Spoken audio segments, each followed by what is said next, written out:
مداخل شیطان به نفس انسان. من عناوین رو میخونم، 7 تا مدخل تو ذهنتون یادداشت کنید. اول کبر، دوم حسادت، سوم شهوت، چهارم غضب و خشم، پنجم سوء ظن و بدگمانی، ششم عجله و هفتم بخل. 7 تا مدخل شیطان که مثل غده سرطانی، وقتی یک غده سرطانی در وجود انسان ایجاد بشود، اگر قبل از اینکه این غده ریشه ندواند که نقاط سوق الجیشی و حساس بدن تو رو از کار نیندازد، اگر قبل از اون معالجه نشود، مثل یک غده سرطانی است که همه چیز رو از تو میگیرد. اول کبره، دوم حسادت، مداخل شیطان، مداخل نفوذ شیطان به نفس انسان. این نفس میتونه اونقدر سبک باشه و نورانی باشه که عروج پیدا بکنه و لیاقت پیدا بکنه که نائل بشه به دیدار خداوند رب العزت و الجلال. امروز رو به قبله میایستیم، دلمون خوشه و در اون قبله جهت خدا رو میبینیم و در افتتاح نماز میگیم انی وجهت وجهی، خدایا من جهتم و به طرف تو قرار دادم. اون روز چقدر خوشه که در بهشت فردوس خداوند پرده رو بلند بکنه. وجوه یومئذ ناظره الی ربها ناظره. اون روز صورتهای می درخشه، مثل قرص ماه میشه، درخشندگیش از خورشید بیشتر میشه. وجوه یومئذ ناظره، ندارد در صورت یعنی سفیدی، نشانه خوشحالی و سرور. صورتها مثل قرص ماه میشود. علتش چیه؟ الی ربها ناظره، چون که نظاره میکنه بدون حجاب و بدون پرده بر رب العزت و الجلال. نمیخوای بار رو سبک بکنی؟ دیدار خداوند ما رو به وجه نمیاره؟ سترون ربکم کما ترون القمر لیلة البدر لا تدامون فی رؤیته. ربتون رو ملاقات میکنید همونطوری که ماه شب بدر رو بدون هیچ ازدحامی که کسی برای کسی ازدحام ایجاد بکنن میبینید. همونطور این برای تقریب ذهنی است. مداخل شیطان رو باید مسدود کرد. اولین مدخل نفوذی شیطان به نفس انسان کبره. پیامبر صلی الله علیه وسلم تعریف کبر رو خودشون ارائه دادن. تعریف تکبر چیه؟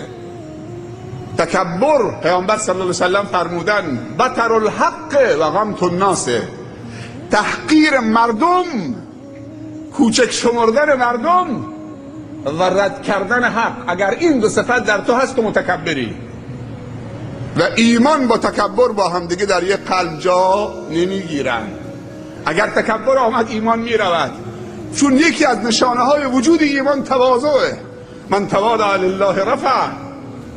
پیامبر صلی الله علیه وسلم فرمودن هر کسی لقب شاهنشاه بر خودش بگذارد خداوند اونو دو نصف میکند، چون که این لقب فقط لقب یک ذات است. شاه شاهان فقط الله است. ملک الملوک فقط الله است. لمن الملک اليوم لله الواحد القهار. در دشت محشر که یکی از نامهای دشت محشر سرزمین ساحره است، با هی دو چشم نه هی جیمی. ما سحر داریم و سحر داریم. سحر با هی جیمی وقت سحر، اما سحر با هی دو چشم یعنی بیخوابی، این که خواب از چشم انسان بپرد. و یکی از نامها و اوصاف دشت محشر سرزمین بیخوابی است. همه سرشون رو گرفتن اینطوری، خواب از چشم انسان ها میپره.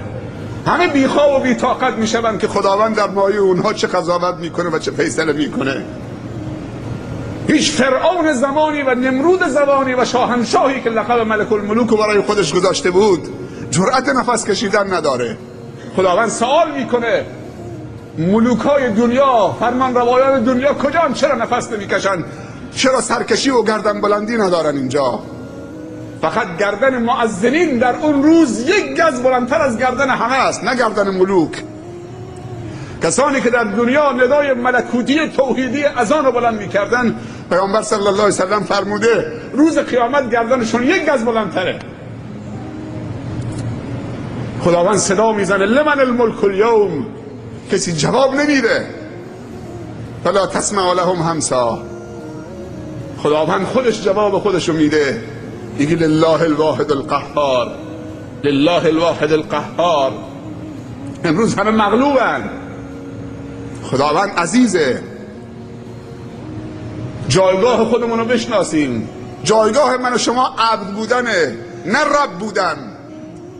یکی از صفات بلا منازع رب کبریاست و صفات عبد، یکی از صفاتهای برجسته‌اش تواضع و فروتنی است. نمیتوانید عبد باشید مگر اینکه متواضع باشید. تا کمر رو خم نکنید و پیشانی رو به خاک نمالید تا نگید سبحان ربی العظیم و بحمده، سبحان ربی الاعلا و بحمده، تو جایگاه عبد بودن رو پیدا نمی کنید. تکبر یعنی رد کردن حق و حقیقت و تحقیر مردم به دیده تحقیر بهشون نگاه بکنید و این که همه خدمتگزار نوکر تو هستن. حتی اون کارگری که روزمزدی تو خانه تو کار میکنه، اون کارگری که تو مغازه تو کار میکنه، حق نداری بهش بگید که تو نوکر منید. اون برادر مسلمان توست. خیلی وقتا باید بهش بگی برادرم. همون کارگر مهاجری که روزمزد در خونت کار میکنه، بهش بگی برادرم برای منم دعای خیر بکن. آیا شده به کارگرت بگی برای من دعای خیر بکن؟ یا با نگاهت بگی این کارگره؟ من اربابم. ارباب فقط یک نفره، ارباب فقط بالاست. از کجا این لقب ارباب دادیم به این و این؟ کلمه ربه. رب 4 معنی میاد در لغت عرب. رب معنی مالک، و تو که مالک نیستی. اگر مالک حقیقی بودی خب ورشکست نمیشدی.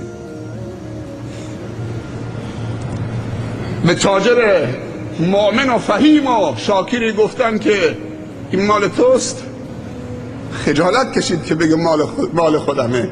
جوابش رو نگاه بکن، گفت ملک خداست در دست من. سبحان الله، این ملک خداست در دست من امانت دارم. هر لحظه احتمال داره از من بگیره به کسی دیگه بده. ادب رو نگاه بکن. خیلی راحت ارباب. الحمدلله رب العالمین. ما فقط یک رب داریم، ارباب ما فقط یکیه، اونی که مالک ماست، اونی که آقای اطاعت شده ماست، اونی که مربی و پرورش دهنده ماست. اینا معانی ربه. مالک، آقای اطاعت شده و پرورش دهنده مربی، و معبود به حق، اونی که فقط سبحان ربی العظیم و سبحان ربی الاعلا و بحمده فقط به خاطر او میگیم. آیا شده به کسی بگیم سبحان ربی در اسلام تقدسگرایی نیست. تو اجازه نداری دست عالم رو ببوسی، خم بشید. حق ندارید، حتی که عالم دینی باشه. حق داری مصافحه بکنید، معانقه بکنید، اما خم بشید دستش ببوسید، این سبب استبداد دینی و مذهبی می شود.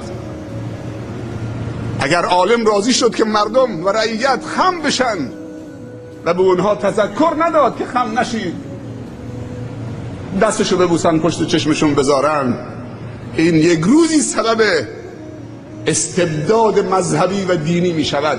همینطوری که داریم می بینیم.